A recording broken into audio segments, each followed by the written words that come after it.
दोस्तों नमस्कार आदाब। मैं आपका दोस्त तकमील अहमद आपके अपने YouTube चैनल लक्ष्य लर्निंग 100 में आपका एक बार फिर स्वागत है। आज हम फिर आपके सामने हिंदी वर्णमाला का एक बेहतरीन टॉपिक के साथ आपके सामने उपस्थित हुए हैं। तो जानते हैं कि ये हमारी क्लास कौन है। ये हमारी क्लास है लेखपाल परीक्षा भर्ती 2020 52 पदों के लिए है। तो हमारा स्लोगन है कि अब की बार लेखपाल पार। तो हमारी जो इस बार जो हमारा टीम का टारगेट है कि लक्ष्य की लेखपाल अब की बार लेखपाल पार। कहने का मतलब कि आपकी अगर हमारे साथ आप लगे रहेंगे तो आपकी ये एक सीट मुकम्मल हो जाएगी। इसके लिए अगर आपको हमारे यहाँ पेड क्लास भी शुरू हो गई है। अगर पेड क्लास के लिए आपको कोई भी जानकारी चाहिए तो आपको व्हाट्सएप नंबर पर लेखपाल एंट्री लिख कर इस नंबर पर व्हाट्सएप करेंगे। आपको तमाम जानकारियां मिलनी शुरू हो जाएगी या मिल जाएंगी। तो आज हम शुरू कर रहे हैं। हमने बोला कि हिंदी वर्णमाला के भाग 1 में क्या बताया था कि हमने उसमें कि वर्ण के बारे में बताया था कि वर्ण की डेफिनेशन के बारे में बात की थी, वर्णमाला की डेफिनेशन के बारे में बात की थी। फिर हम लोगों ने बात किया था कि स्वर के बारे में बात किया था, स्वर के बाद फिर व्यंजन के बारे में बात किया था। अब बात करना है कि यहाँ से जहां से क्वेश्चन आते हैं, अगर आप जिन लोगों ने हमारे भाग ही हिंदी वर्णमाला के भाग 1 को नहीं देखा, जाकर पहले वो देख लें क्योंकि वो आपके लिए बहुत ही इम्पोर्टेंट है।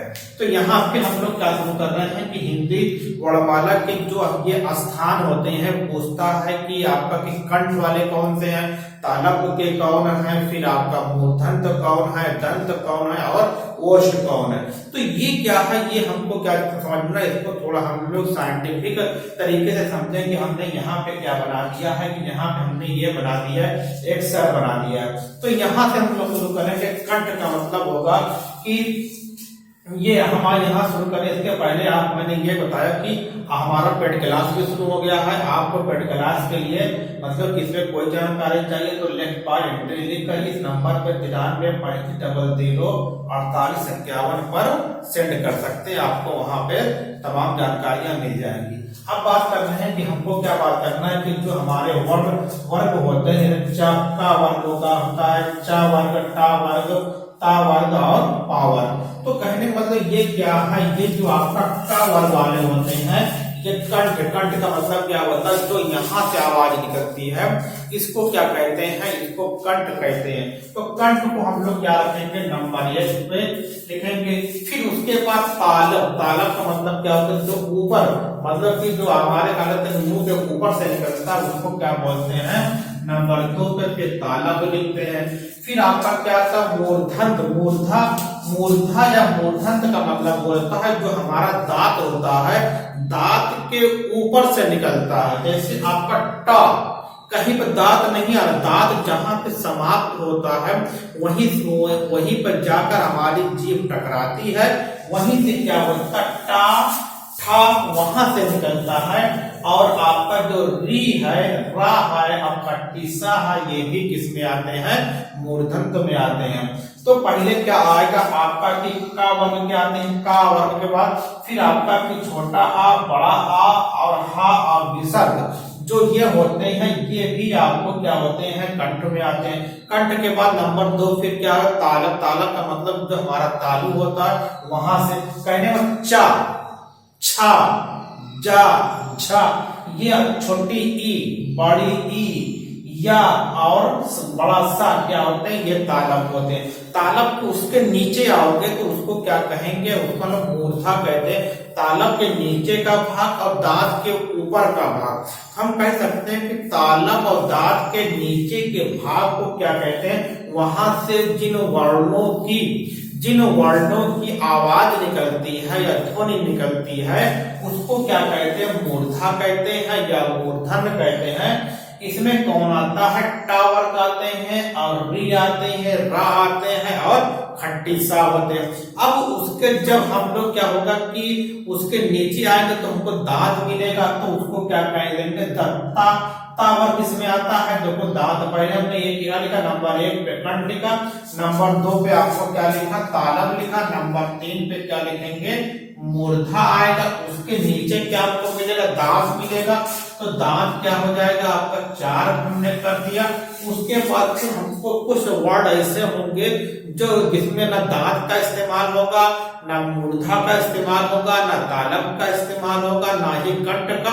वो डायरेक्टली जो हमारे ओठ होते हैं, ओठों के मिलने से इनकी आवाज, इसको पा, फा, बा, भा, मा, ये क्या है कि ये हमारा, ये आपका ओष्ठ है। ओष्ठ में जो ओ मतलब कि ओठों के क्या, ओठों की आकृति में परिवर्तन होने के आधार पे आवाज निकलती है, उसको हम लोग ओष्ठ कहते हैं। अब सिंपल अब हम लिख रहे हैं, देखिए। तो पहले में क्या आएगा, ये हमारा फिर से देख लीजिए, हमारा गये आएगा, कंठ आएगा, फिर इसके बाद नंबर 2 पे तालु आएगा, उसके नीचे फिर क्या आएगा, मूर्धा आएगा, फिर उसके नीचे दांत आएगा, दांत के बाद फिर क्या आ जाएगा आपका की ओष्ठ आएगा। ये 5 चीजें हमको, एक कंठ, तालव 2, मूर्धा 3, दंत 4, ओष्ठ 5, ये 5 जगह से हमारे क्या होते हैं, 5 जगह से हमारे व्यंजन, हमारे वर्णमाला के वर्ण निकलते हैं। तो अब बात करते हैं कि हम क्या देख रहे हैं कि का वर्ग में कौन कौन आते हैं, का, खा, गा, घा, अंगा। ये कंठ है, कंठ है। हम यहाँ पे क्या लिख दे रहे हैं, ये हमारे क्या है, ये हमारे कंठ वर्ण, कंठ के हैं, कंठ वर्ण है। अगर क्वेश्चन आता है तो कंठ में कौन कौन होंगे, कंठ में आपका का होगा, खा होगा, गा होगा, भा होगा, अंगा होगा। और इसमें क्या आते हैं, इसमें और क्या आते हैं, इसमें आपका छोटा आ आएगा और बड़ा आ आएगा, हा होगा, और फिर क्या होगा, विसर्ग होंगे। अगर विसर्ग क्वेश्चन में विसर्ग जानते हैं, जो हम लास्ट में बिंदी लगा देते हैं, इसी को क्या कहते हैं, विसर्ग। तो हमका पहले हम लोग क्या पढ़ोगे, जब व्यंजन में आओगे, का, खा, गा, घा, अंगा, कंठ है। फिर इसमें हमने कंठ वर्ग लिखा, छोटा आ, बड़ा आ, हा और विसर्ग। ये क्या है, विसर्ग में ये आपकी इतनी चीजें आती हैं। अब फिर हम क्या आ रहे हैं कि हमको क्या मिलेगा, नंबर, ये आपका तालब है। तो तालब में क्या मिलेगा, तालब में चा, इसमें क्या मिलेगा, चा वर्ग आएगा। तो चा, छा, जा, झा, या, ये क्या है, ये आपका तालब वर्ग है। चा, छा, जा। अगर सोचे आप दांत से निकाल लो तो आप कभी भी नहीं निकलेगा। तो कहने का मतलब है तालब में ये आपका क्या है, ये तालब के वर्ग है, तालब, तालब वर्ण है, तालब वर्ण, तालब वर्ग, तालब वर्ण है। तो तालब वर्ण में और क्या आएगा, तालब वर्ण में आपका छोटी ई भी आएगी, तो विसर्ग स्वर में बड़ी ई भी आएगी, और या आएगा और सा आएगा, बड़ा सा। ये भी किसमें होते हैं, तालब में होते हैं। तो चा, छा, जा, झा, या तालब में हो गया। तालब के उसके नीचे जब आओगे तो उसमें क्या मिलेगा, तालब के नीचे और दांत के ऊपर कोई भाग को क्या कहते हैं, मूर्धन कहते हैं या मूर्धा कहते हैं। आप समझिए, कंठ, तालब, तालब के नीचे और दांत के ऊपर के भाग को क्या कहते हैं, मूर्धा कहते हैं। और मूर्धा में कौन कौन आते हैं, मूर्धा में आते हैं, टा से टमाटर आता है, ठा से ठठेरा आता है, डा से डमरू आते हैं, ढा से ढक्कन आते हैं, और फिर क्या आते हैं, अड़ा। ये किस में आते हैं, ये आपका क्या है, ये मूर्धा में आते हैं। किस में आते हैं, ये आपके मूर्धा, मूर्धा वर्ण, ये वर्ण होते हैं। मूर्धा वर्ण में और कौन होता है, मूर्धा वर्ण में आपका की री होगा, ऋषि वाला री होगा, रा होगा और अड़ा होगा। होगा, ये खट्टिसा होगा, खट्टिसा। ये आपके ये भी क्या होते हैं, ये मूर्धा में आते हैं। ये आपको इतनी चीजें, अब आपको इसको फिर से देखिए, का आएगा, का खा गा खा, कंठ है, कंठ में वर्ण है, छोटा आ आएगा, बड़ा आएगा, हा आएगा, विसर्ग आएगा। फिर क्या आता है कि आपका कि तालव्य में कौन आते हैं, चा, छा, जा के नंबर 3। फिर क्या आता है मूर्धा में, टा से टमाटर, ठा से टटेरा, टा से डमरू, ठा से ढक्कन, अड़ा से कुछ नहीं हम लोग को। तो लेकिन ये मूर्धा है, फिर बीच में क्या आता है, री आता है, रा आता है, खट्टी सा आता है। फिर अब क्या होगा कि मूर्धा से नीचे का भाग क्या कहते हैं, मूर्धा से नीचे के भाग को हम लोग दंत कहते हैं। दंत वर्ग में कौन आते हैं, इसमें क्या आएगा, ता आएगा, ता, था, दा,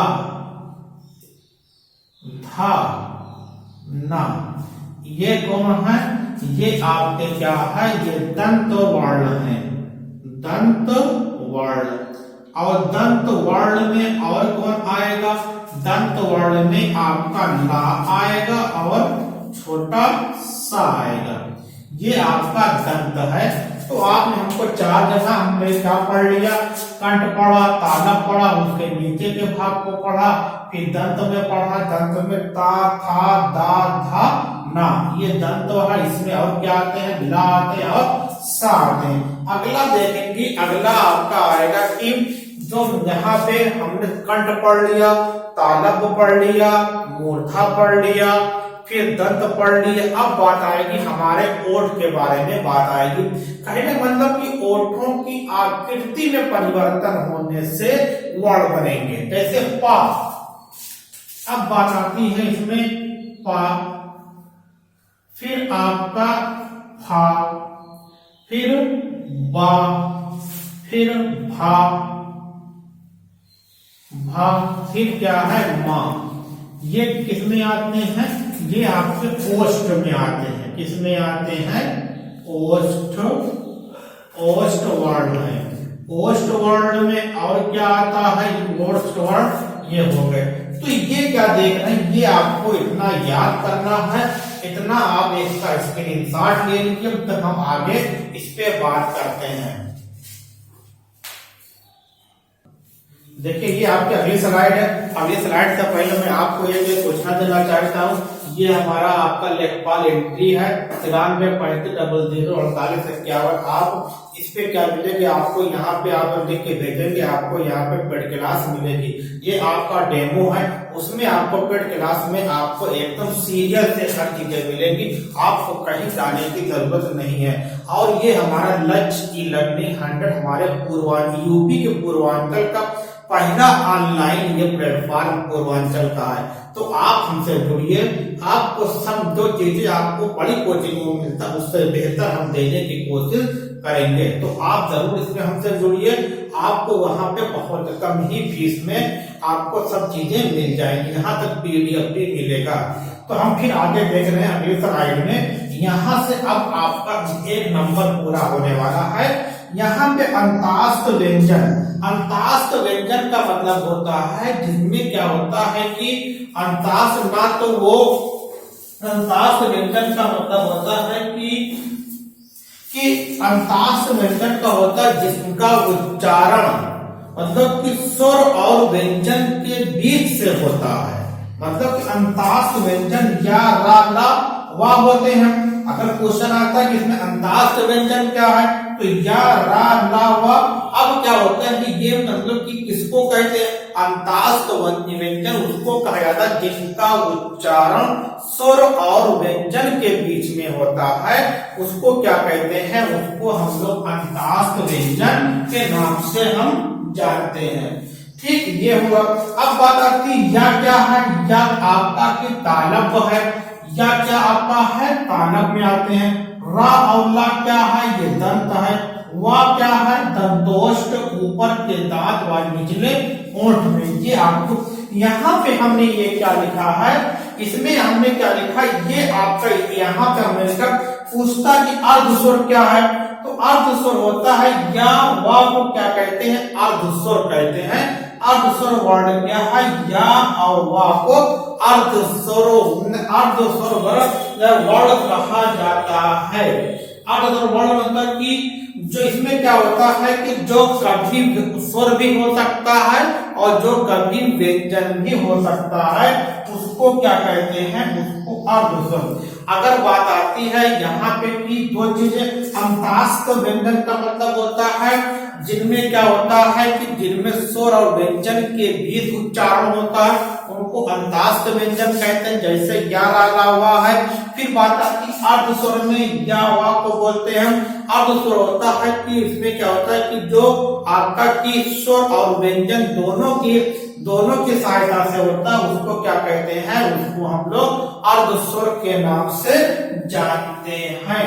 आप यहाँ पे देख सकते हैं, कहने मतलब कि कभी ये आपका की मतलब स्वर हो सकता है, ये कभी व्यंजन, मतलब कि दोनों में आते हैं अर्धस्वर। ये क्या लुंठित, ये बहुत इंपॉर्टेंट है, पूछ लेता है कि देख दिया कि इसमें कौन सा लुंठित वर्ण है, तो लुंठित व्यंजन में कौन मिलेगा, आपको रा मिलेगा, पार्श्विक में कौन मिलेगा, आपका ला मिलेगा। तो ये आपका यहाँ पे आपने ये देखा, तो हमने क्या देख लिया कि मतलब कि हमारी हेडिंग क्या थी, हिंदी वर्णमाला उच्चारण स्थान। कहाँ से हम कि जब बोलते कौन कौन से स्थान का इस्तेमाल करते हैं, तो हमने इसको देख लिया।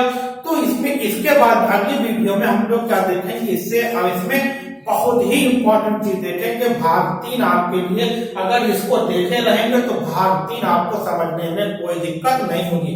तो मैं इसको एक बार निकाल कर दे रहा हूं। तो यहाँ पे देखिए, जब हम कोई चीज का मतलब कोई भी जो 52 वर्ण होते हैं उसमें इस्तेमाल करते हैं, तो कंठ का इस्तेमाल करते हैं, तालव का इस्तेमाल करते हैं।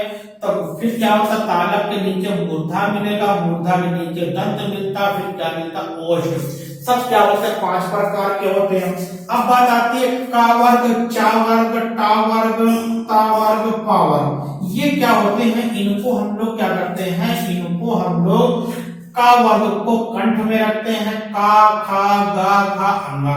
फिर चा वर्ग को तालब में रखेंगे, तो आपका तालब चा छा जा झा या। फिर उसके नीचे आएंगे, तालब के नीचे के भाग को क्या कहते हैं, मूर्धा कहते हैं, टा ठा डा ढा अड़ा हो गया। फिर आपका क्या है कि उसके नीचे क्या आएगा, दंत आएगा, दंत के बाद फिर दंत में ता था दा धा ना ता। पूछ लेता है कि दा धा ना, दा धा ना क्या है, दंत है। पा वर्ग में जो ओठों का ओष्ठ होते हैं, पा फा बा भा मा, ये होते हैं। अंतास्त का क्या मतलब होता है, अंतास्त का व्यंजन का मतलब होता है जो स्वर और व्यंजन के बीच से जिनकी ध्वनि निकलती है, उनको अंतास्त व्यंजन कहते हैं। या राला वा, या क्या होता है, तालब होता है, तालु वाला या ताला, दंत होते हैं, वा दंतोष्ठ ऊपर के दांत, निचला ओष्ठ। फिर अर्धस्वर का मतलब होता है जो कभी स्वर भी हो सकता है, कभी व्यंजन, उसको अर्धस्वर कहते हैं। जैसे या वा, आपका यह मतलब अर्धस्वर है। लुंठित वर्ण में क्या, रा, मतलब हमारी जीभ क्या होती है, मतलब ऊपर जाके वहां पे घर्षित होती है, लगती है, इसको बोलते हैं रा, मतलब लुंठित में रा रा। और पार्श्विक का मतलब होता है ला, मतलब कि जो हमारी जीभ होती है, इनके इन स्थान से हवा निकलती है, ला। इसको क्या बोलते हैं, पार्श्व माने क्या होता है, पार्श्व का मतलब होता है साइड से। हम लोग अगर इसको हम बात कर लें कि साइड से होता है, पार्श्व साइड से, मतलब कि कोई इधर से निकल जाए, कोई इधर से निकल जाए। उसी तरीके से जब हम ला वर्ण का इस्तेमाल करते हैं, तो क्या होता है, हमारे बीच से ध्वनि नहीं निकलती है, क्या ला, मतलब जो हम जब जीभ ऊपर ले जाते हैं तो निपिसत दाएं और बाएं से निकलती है, उसको क्या बोलते हैं, आपका पार्श्विक वर्ण। इसलिए ला क्या है, पार्श्विक है, रा जो रगड़ता है। फिर अर्धस्वर जो कभी स्वर भी हो सकता है, कभी व्यंजन भी, उसको अर्धस्वर, जैसे या वा। तो आप इसको अच्छे से याद कर लीजिए, इसका स्क्रीनशॉट ले लीजिए, फिर आगे हम बात करते हैं। तो उम्मीद करता हूं आप लोगों ने स्क्रीनशॉट ले लिया होगा। अब आपके लिए फिर एक सूचना मैं दे रहा हूं कि आप लोग कि जिनको पेड क्लास लेना है, अब बहुत से बच्चों ने पेड क्लास के लिए एंट्री ले ली है। आप क्या करें कि लेखपाल एंट्री लिख कर व्हाट्सएप इस नंबर पर व्हाट्सएप करिए, आपको यहाँ पे पेड क्लास की तमाम जानकारियां प्राप्त हो जाएगी। किसी प्रकार कोई जानकारी लेखपाल में सिलेबस से लेकर जानकारी हो, उसके क्वेश्चन के बारे में, उसमें कौन क्वेश्चन कितने नंबर का आएगा, कहाँ से आएगा, आप यहाँ से आपको आपका लेखपाल एंट्री लिखिए और इस नंबर पर क्या करिए कि व्हाट्सएप कर दीजिए, आपको यहाँ पे मिल जाएगा पेड क्लास, जो बहुत ही पूर्वांचल यूपी पूर्वांचल का सबसे पहला ऑनलाइन प्लेटफॉर्म है। हम पूरी टीम हमारी मेहनत कर रही है, आप भी हमसे जुड़िए, आपको बहुत सारी चीजें जो आपको बड़ी बड़ी कोचिंगों में मिलता है हम लोग यहाँ पे देने की कोशिश करेंगे। तो ओके, हम उम्मीद करते हैं। और एक चीज आपको हमारे जहाँ पे कमी लगती है कि यहाँ पे ये कमी है, यहाँ पे हमसे त्रुटियां हुई हैं, आप उस त्रुटि को कमेंट बॉक्स में या जो लगता है कि हाँ बेहतर है, तो बेहतर के लिए भी आप हमारे लाइक कर सकते हैं और उसमें एक गुड लिख सकते हैं, जिससे हमको हौसला मिले और आपको बेहतर। अगले वीडियो में भाग 3 में हम आपको वर्ड खत्म कर देंगे हिंदी वर्णमाला, तो भाग 3 भाग तक हमको बताना। भाग 3 आप जरूर देखिएगा, वो आपके लिए बहुत इंपॉर्टेंट है, वहां से एक चीजें आपको मिलेंगी जो आपको के लिए एग्जाम के लिए बेहतर होगा। हम उम्मीद करते हैं आप जरूर आएंगे। Okay, thanks.